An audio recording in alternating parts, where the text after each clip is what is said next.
Hi అండి, అందరికీ నమస్కారం. Welcome to my YouTube channel. ఈ వీడియోలో ఉద్యోగులపై వివాదాస్పద నిర్ణయం అండి. ఏపీ హైకోర్టు కూడా వ్యతిరేకం. సో ఆ వివరాలు ఏంటి వీడియోలో తెలుసుకుందాం. వీడియో అయితే ఎక్కడికైనా స్కిప్ చేయకుండా ఎండ్ వరకు అయితే చూసేయండి. వీడియో నచ్చినట్లయితే ఒక లైక్ చేయండి. ఇంకా కొత్తగా ఎవరైనా మన ఛానల్ సబ్స్క్రైబ్ అవునట్లయితే వెంటనే సబ్స్క్రైబ్ చేసుకున్న ద్వారా నేను చేసే లేటెస్ట్ అప్డేట్ న్యూస్ ముందుగా మీరు పొందగలుగుతారు. ఇక వివరాలు చూసుకున్నట్లయితే వివాదాస్పదంగా డీటీల పదోన్నతుల ప్రక్రియ అండి.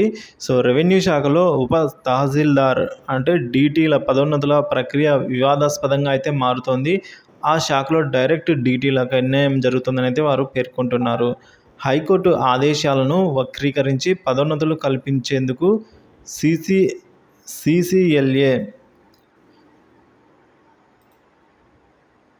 ప్రయత్నిస్తోందని అయితే ఆరోపిస్తున్నారండి.